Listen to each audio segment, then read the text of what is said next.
कौन थे साईं बाबा और उनका जन्म कहाँ हुआ था? ये प्रश्न ऐसे हैं जिनका जवाब किसी के पास नहीं है।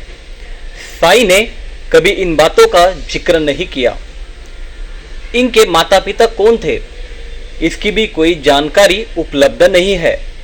बस एक बार अपने एक भक्त के पूछने पर साईं ने कहा था कि उनका जन्म 28 सितंबर 1836 को हुआ था, इसलिए हर साल 28 सितंबर को साईं का जन्मोत्सव मनाया जाता है। आइए आज के वीडियो में जानते हैं साईं बाबा के बारे में। साईं बाबा कौन थे, साईं की जाति क्या थी, फकीर से साईं बाबा की बनने की कहानी कैसी थी, साईं के जीने का तरीका और शिरडी साईं बाबा के चमत्कार। साईं बाबा ने अपने जीवन का एक बड़ा हिस्सा एक पुराने मस्जिद में बिताया, जिसे वो द्वारका माई कहा करते थे। सिर पर सफेद कपड़ा बांधे हुए फकीर के रूप में साईं शिरडी में धुनी रमाए रहते थे।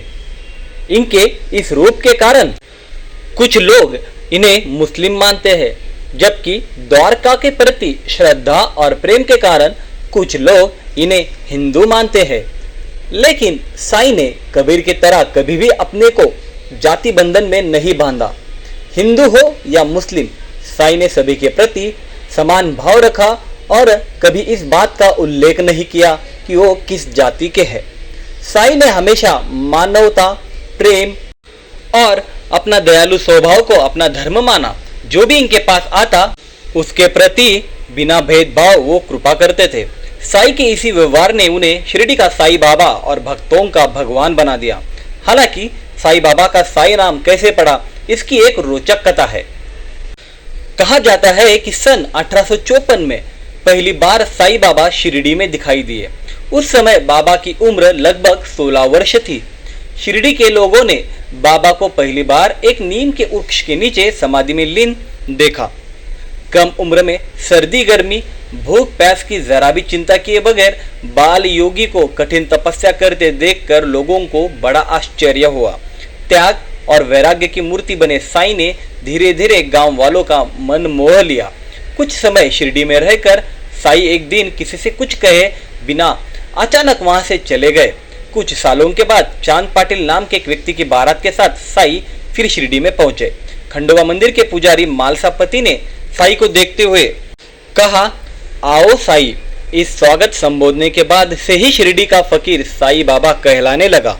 शिरडी के लोग शुरू में साईं बाबा का मजाक उड़ाते थे, लेकिन धीरे धीरे उनके शक्ति और गुणों को जानने के बाद भक्तों की संख्या बढ़ती गई। साईं बाबा शिरडी के केवल 5 परिवारों से रोज दिन में 2-2 बार भिक्षा मांगते थे। वे टीन के बर्तन में तरल पदार्थ और कंधे पर टंगे हुए कपड़ों की झोली में रोटी और ठोस पदार्थ इकट्ठा किया करते थे। सभी सामग्रियों को वो इकट्ठा करके द्वारका माई लाकर मिट्टी के बड़े बर्तन में मिलाकर रख देते थे। कुत्ते, बिल्लियां, चिड़िया निसंकोच आकर खाने का कुछ अंश खा लेते थे। बची हुई भिक्षा को साईं बाबा भक्तों के साथ मिल बांट कर खाते थे। साईं ने अपने जीवन काल में कई ऐसे चमत्कार दिखाए जिससे लोगों ने इनमें ईश्वर का अंश महसूस किया। इन्हीं चमत्कारों ने साईं को भगवान और ईश्वर का अवतार बना दिया। लक्ष्मी नामक एक स्त्री संतान सुख के लिए तड़प रही थी। एक दिन साईं बाबा के पास अपनी विनती लेकर पहुंच गई। साईं ने उसे उदी यानी भूभूति दी और कहा, आधा तुम खा लेना और आधा अपने पति को दे देना। लक्ष्मी ने ऐसा ही किया। निश्चित समय पर लक्ष्मी गर्भवती हुई। साईं के इस चमत्कार से वो साईं की भक्त बन गई और जहां भी जाती साईं बाबा के गुण गाती। साईं के किसी विरोधी ने लक्ष्मी के गर्भ को नष्ट करने के लिए धोखे से गर्भ नष्ट करने की दवाई दे दी। इससे लक्ष्मी को पेट में दर्द एवं रक्तस्राव होने लगा। लक्ष्मी साईं के पास पहुंचकर साईं से विनती करने लगी। साईं बाबा ने लक्ष्मी को उदी खाने को दी।